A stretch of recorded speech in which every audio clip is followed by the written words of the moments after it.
It's good to be talking to this crowd again. It's really interesting. The pandemic it's changed so many things, and one of those changes is it's now easy and inexpensive for me to attend conferences in the U.S. It was really nice when Elixir Conference was in Bellevue, and I literally could walk there from the house. I can't do that from New Zealand, but this video call thing works out great. So yeah, so that was a great intro, Jim. Thank you very much. One has to start with, I did not build everything on Xbox. There were hundreds of engineers who did that. I got to help guide a couple of things, and it was a great honor to be working with some brilliant, brilliant people. Okay, so yeah, so I kind of decided years ago that I wanted to build a new OS. And let's start by saying, imagine a game console as a big, fat, hot, plugged-in IoT device. It's got security issues like an IoT device. It's managed like an IoT device. It is an IoT device. And there were some lessons that we learned the very hard way, which I wanted to try to boil down into something really small and really usable and aimed at this kind of a computer or this kind of a computer. Maybe it could run on big hardware too, but that was the target. All right, so let me bring up the deck. And we'll just spin through it. I got a lot to go through in a relatively short time, so I'm gonna go fast. So here we go. The Kry10 OS security in the beam. Let's start with the name. Why Kry10? KRY is a lead into a word that is often used in security circles and cryptographic circles, intelligence circles, military kind of circles. It's for secure projects where you're trying to keep information clean and secret. The 10 part, well, it could be a 10, but it could be the number 2 in binary. I'll leave that up to the reader, but either way, it says this is not a consumer brand. This is a nerdy brand. This is aimed at other developers. Kry10 may or may not be a reference to a character from a certain science fiction show from the UK that I happen to be a fan of. And if you think about that character's development, this character starts as a service droid. He starts making everyone else's life better, and as you know, that's his mission in life. And as he goes through the series, he becomes better. And that character is in turn named after the show The Amazing Mr. Kry10, which has kind of the same arc. Mr. Kry10's a butler in the beginning of the movie, and he's clearly a servant, and then he saves everybody, and at the end he's a peer. So the mission of Kry10 is I'm providing a set of platforms and a set of services that other people are going to use to make devices. And I've got some specific goals that kind of separate it and keep it different from the other things in the market, such as nerves and such as just putting Linux or Windows or whatever on a device. Let's go through it. So what? You're doing what? Why are you doing this?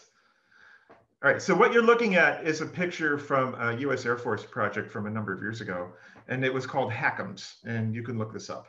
They took a Boeing helicopter, and you'll notice there's no pilot, right? So this is effectively a self-driving helicopter, and they were testing out missions where it would go into dangerous territory, pick up wounded people, do whatever, right? And the purpose of the project was, let's experiment with computer systems that you can put in an autonomous thing like a helicopter. It's going to fly back and forth, and then they red teamed it. They had their top-end hackers red team this device and see if they could break in. They tried all kinds of configurations. They tried Linux configurations, all kinds of things. The only one that survived was a microkernel called SeL4, and it survived for some specific reasons that we're going to get into. But either way, the point you look at is when you see this picture, and what really strikes me is that the computer that's in it is worth a lot less than the thing it's doing. Right, if I hold up a Pocket Beagle here, this might be what, $40, $45 US. It doesn't seem like it's very much. These are almost disposable devices, right? Well, the life of the person in the helicopter that's being flown to the hospital is not. The helicopter itself is worth a lot more. And if this is an industrial control device, it's your factory that we're talking about, not the computer. All right, so building a new operating system. I believe that you have to know what problems you're trying to solve, and you got to be really focused on them. So there's two that I think are at the top of the list. There's actually a long list, But there's two that are above all else, and that is security and robustness. And let's define those. Security is having a computer that continues to operate in the face of purposefully injected errors. There's a person out there who's crafting a piece of data that they know will cause an error, and they're putting it in, and they have goals that you don't get to choose. It may be to encrypt it and hold a ransom. It may be to steal data. It may be to take down critical infrastructure. You don't know. Either way, you have to worry about the security of a device. That's number one. Number two is robustness. Now, we'll define robustness as having a computer that can continue to operate in the face of accidental errors. These are bugs. This is a sensor that's gone bad, and maybe it's injecting data you weren't expecting. These are the things that you don't expect. And these two worlds actually have different techniques and different mitigations. And it's really interesting. Part of what attracted me to the Beam in the first place and to the Erlang world is that it is really strong on the robustness front. When you have supervision trees and you have nodes in that tree and something crashes and you need to restart that section of the tree, it's really fast, right? This is why Nerves is exciting. This is why I think this OS is exciting. This is why I think Erlang is exciting for industrial control systems and for devices that are doing things in the real world. But Erlang doesn't really have a lot to say about security. There's sort of this assumption that the computer is on is secure, and that's a problem outside.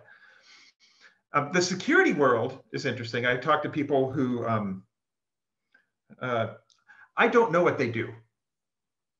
I don't know what they work on because they're not allowed to tell me. All right, so they're working on that kind of security stuff. In their world, the mission is to protect the piece of software that's running, but they don't think as much about having it be robust. They tend to do things like having really good sandboxes, really good containers, but then there's a great big container with lots of software running in it. And it's sort of amazing that you can have supervision trees and things that restart. So the number one goal is to combine these two worlds, a really secure platform and a really robust runtime, and get the best of both. Here's a bunch of words. So a bunch of words that I think also we're trying to achieve that describe the shape of the operating system. It's got to be small, it's got to be fast. Self-contained is one that I think is important. There's a certain pattern today where, as this speaks to Scenic, there's a pattern today where you have devices that are in the field and they get configured by, they go up to a web server, they pull down their configuration information. The administrator goes to that web server and runs some web UI, which updates the database table, which then gets later sent out to the device. And that's great. It actually works really well. The question I always have is what's going to happen in 10 years when the device you spent a huge amount of money on is built by a company that no longer exists, or it got bought, or they lost interest, and those servers aren't running anymore. Does the device have everything that it needs to continue to run and continue to be manageable? So I think that is a goal. Just imagine like a natural gas working truck. You've got to kit it out with $500,000 worth of equipment. They want that thing to last, right? And does it still work after the company's gone? These are the types of things that we've worried about. Okay. A little bit of comp sci here. I was going to say comp sci 101 is more maybe 301, maybe higher, I don't know. But let's talk about the difference between a macrokernel and a microkernel. Another word for a macrokernel is a monolithic kernel. That might be actually a better word for it. But on the left is a picture of a macrokernel system. On the right's a microkernel. The macrokernel is dominant. So Windows, Mac OS, Linux, iOS, Android, pretty much everything today runs a macrokernel. And let's explore the pros and cons and why this is the situation. So you have drivers. Those drivers are loaded into the kernel, into that blue space. Now the kernel has a property where it controls the hardware, and it can see and do everything. It can see all the hardware, it can see all the memory, it can do whatever it wants. Applications live up in user mode. And this is actually a protected mode on the CPU. And this came about, I think mid 80s is when it started to become like a real thing. because you would have applications that would have errors and the app would crash and you don't want it to restart the whole computer. So the protections that are in place in user mode allow you to have errors happen in applications, restart those applications, and the entire computer survives that process. Now let's see, the microkernel takes that even further, and it says, I'm going to put the drivers up, and we're going to get to the difference between them. So let's talk about why microkernels are cool. Let's say a piece of data is coming in off the internet. So it comes on the internet hardware, goes up to the internet driver, and this is a malformed piece of data. It is purposely malformed to attack the driver that's running. That's going to take down the kernel. When you see a blue screen, it's almost never the operating system's kernel. It is almost always a driver. There are millions of lines of surface area of drivers on modern computers. And that is your target as a hacker. If you can take over one of those, I can either deny you the service of your computer, or I can, if I don't crash it, I can now do whatever I want. And that's obviously bad. In a microkernel system, the exact same attack comes in. It goes to the exact same driver. But this time, the driver is running up in user mode, and the driver goes down. But the other driver, the other applications, the information in those spaces is still safe. The kernel itself is safe. If you can detect that error, you could restart the driver and keep running. Right, so this is clearly, it's a design that from its basic footing has a stronger security stance. Now, let's talk about why macrokernels are better and why the machine that I'm presenting this to you on is a macrokernel design. So application wants to get some data, maybe off the hard drive. It sends a request down to a driver, and that crosses the user mode, kernel mode boundary. That boundary is expensive. It's slow. The computer has to do a bunch of work in order to cross that boundary. The driver then goes down to hardware, that's fast, gets the data, brings it back, and then passes the data again across the boundary. So I have to cross that boundary 2 times. In a microkernel, I go down into the kernel to send a message to the driver, and that message comes back up across the boundary to the driver. The driver crosses the boundary again to get the data. The data comes back crossing the boundary again. And then it crosses the boundary 2 more times to send it over to the application. So that's 6 times crossing the boundary. This is fundamentally why macrokernels or monolithic kernels are the commonly used thing today. In the 90s, this was all explored. And they actually proved in the 90s that, that macrokernels were a really safe, really strong, secure design. And it was unusably slow. Oddly, by the way, Mach, which is running on my Mac, was originally intended to be a microkernel design, but it's being used as a macrokernel style system. So that's how we are where we are. But the last time I checked, it's 2021. CPUs are a lot faster. There are now intrinsic commands aimed at virtualization that make that boundary crossing faster. And most of all, there's been a lot of optimization. So let me introduce the SeL4 MicroKernel. I'm not writing this bit. This is out of the University of New South Wales in Sydney, Australia. What they did was they took the L4 kernel.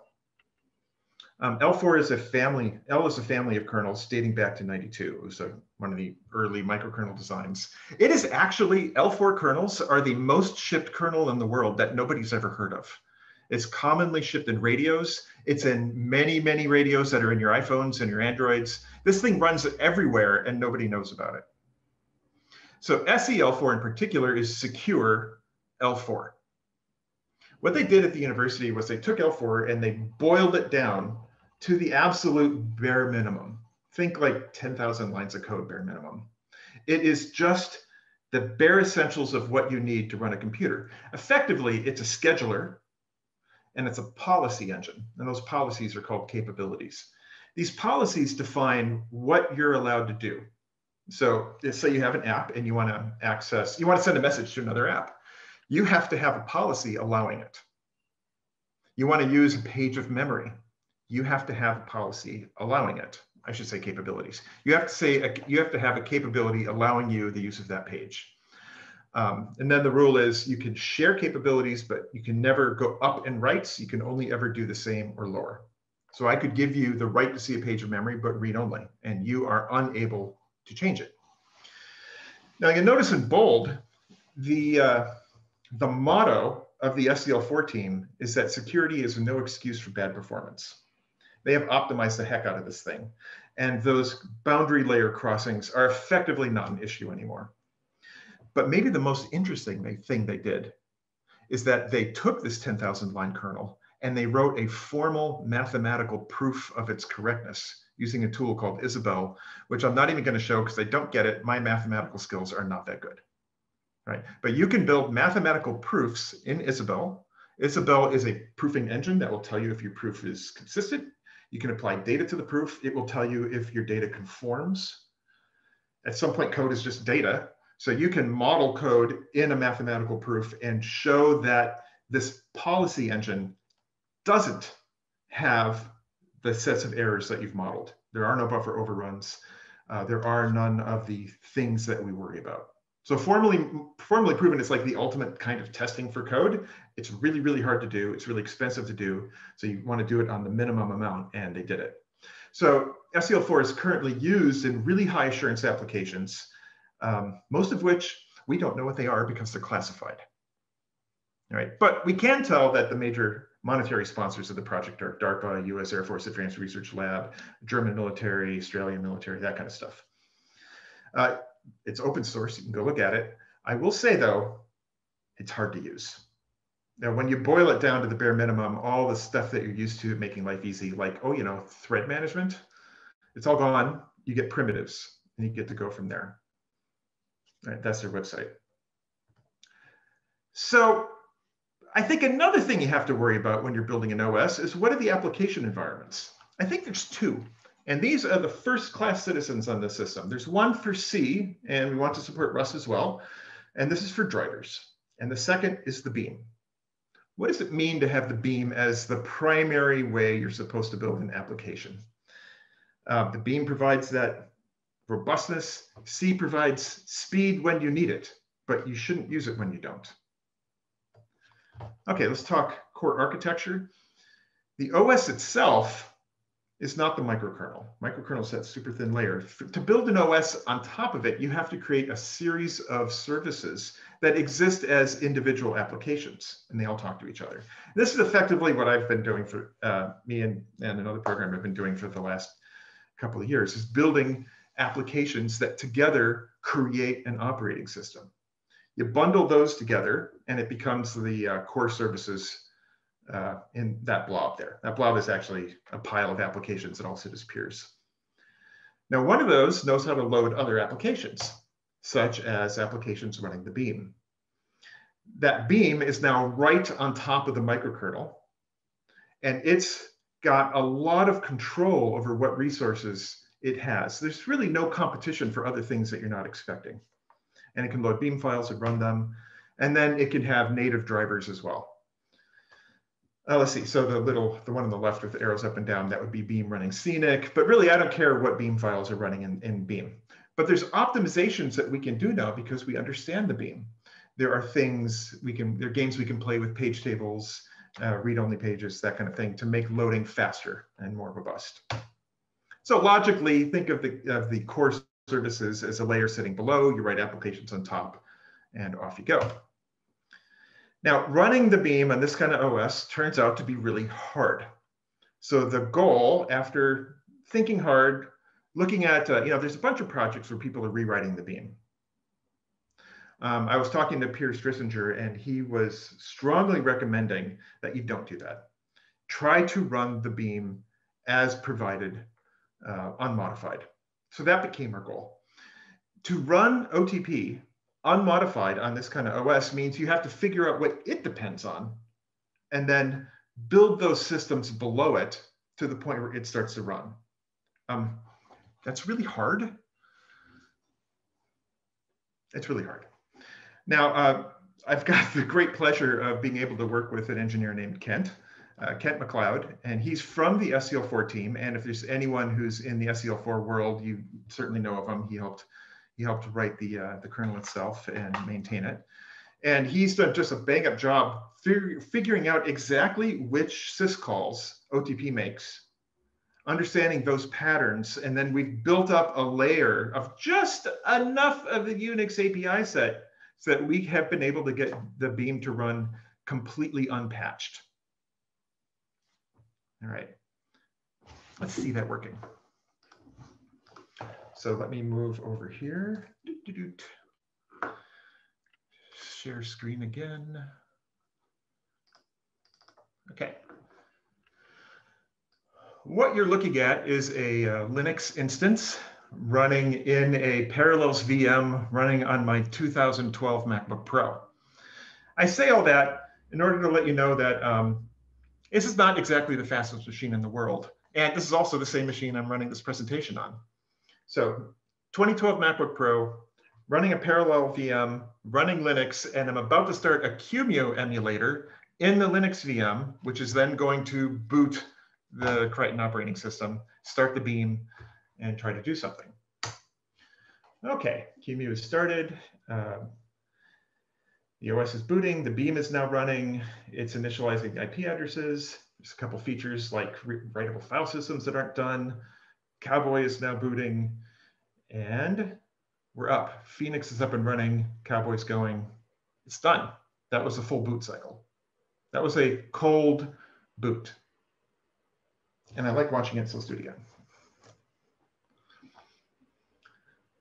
Yeah, that was, that's like a ton of work. And I'm really glad to be able to show it. So let's get it to the point where Cowboy's running, which should be right about now. Come over to a browser. This is a browser on the Linux machine, so it's effectively a different computer than the VM that's running there. We'll refresh. That hits the server that's running in the operating system, and it returns a page. Okay, that shows that the network drivers are running. They're all running separated in the microkernel architecture. I can even hit live dashboard and have that run. That's actually really exciting, and I'm very happy to be able to show that. Let's stop that demo. Okay. Let's see if I can find my slide deck again.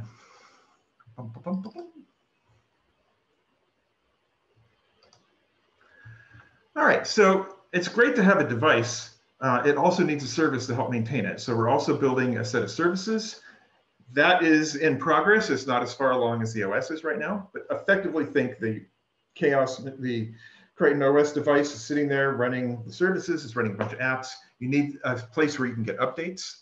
That needs to be done in the style of the way you deliver updates to, say, a game console. Everything's signed, the signatures are encrypted. You care tremendously about who has control over what runs on those devices. How do you build your manifests? How do you encrypt those manifests? How do you make sure that the machine is only running what you want it to run?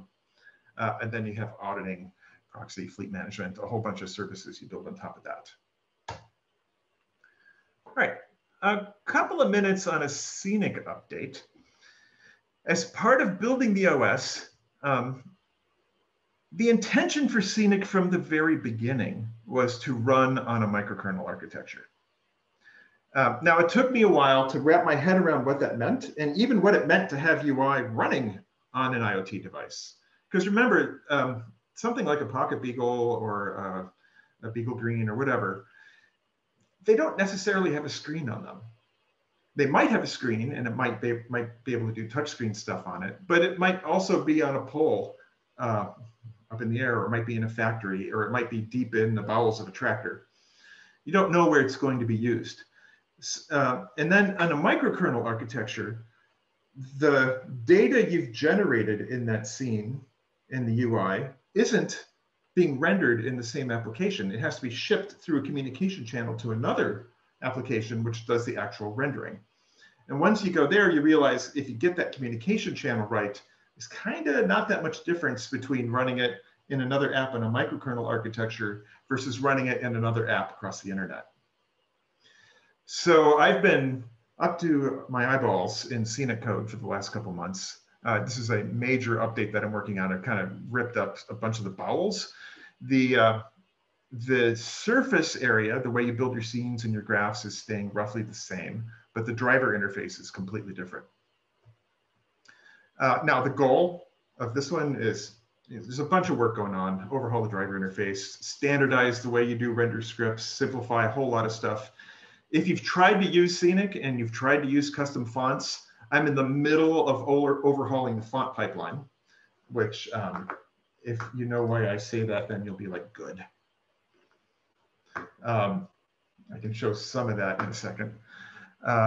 Really thinking hard about what does it mean to have static asset support, dynamic asset streaming, that kind of thing.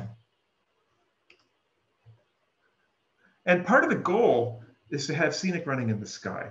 So I've got my remote device. Now in this case, it actually could be a Nerves device as well. It could be a Macintosh, it could be a Windows machine. This is agnostic of what OS is running on. And I would like to be able to connect it to a cloud service, which would then offer things like remote control, audit trails, scaling out, and be able to get that UI on my local computer. So let's see the state of things. Share the screen again. This time I'm going to do something that's probably not recommended in a demo, and I'll share the entire desktop window. Let's get that out of there. Hi, Chris. How are you?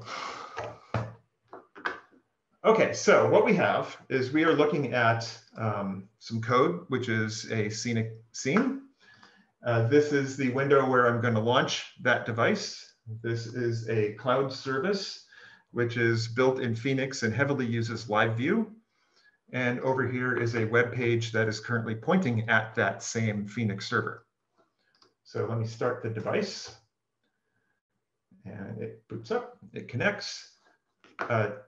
This window is this window that you see here with no text in it. This is your standard Scenic window that normally comes up, and rendering text in that window is currently broken. That's why you don't see text, but everything else works. And I thought about not showing it because of the broken text, but there's an interesting point that we'll make here. It's the web page that's interesting.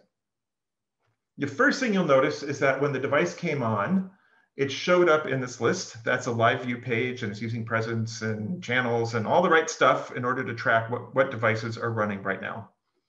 But when I click it, it takes me to a web page that shows its UI. All right. So what's happening is that UI is not being rendered. It's not HTML.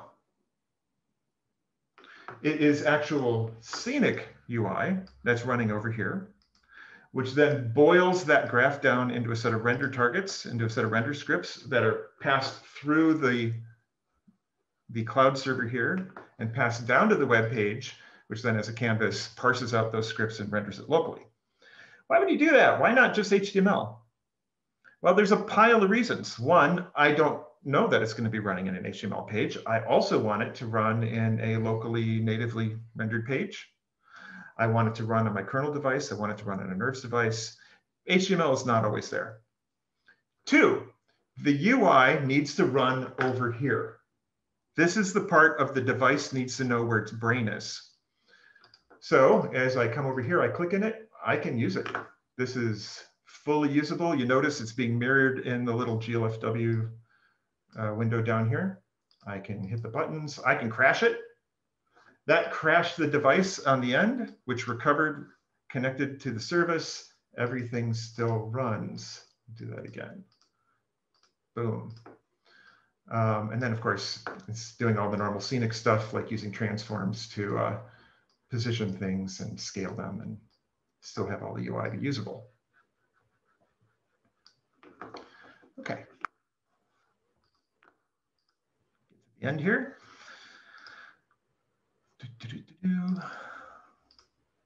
Okay, so timeframes. We are at the point now, after a whole lot of work, where we are starting to build real devices that are running the OS. We can't take on too many projects right now because it is still in its infancy. It's hard to build an actual device when you're standing on top of moving ground, which means that we are working with a small number of select companies that are building actual devices that we can work hand in hand with and get the device running and get while the OS is still stabilizing. We would like to a few software consultancies who have clients that are building devices where we can do the same thing. We work with them, we train them on how the OS works, we train them on how to build applications on top of it.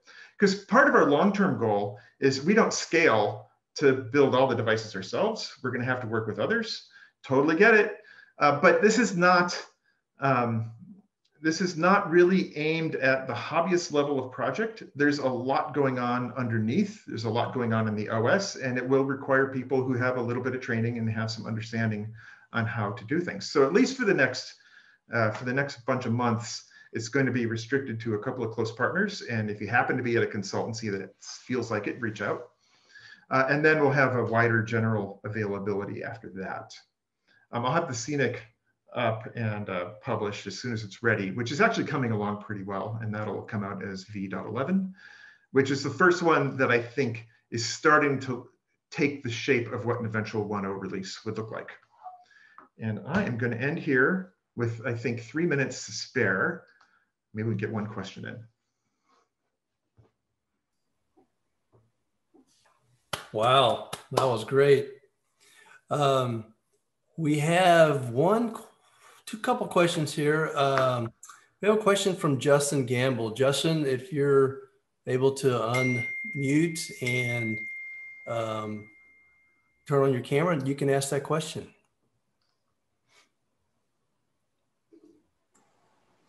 Hi, thanks, Boyd. That presentation was incredible. I was just wondering who the target audience is for the Kry10 operating system.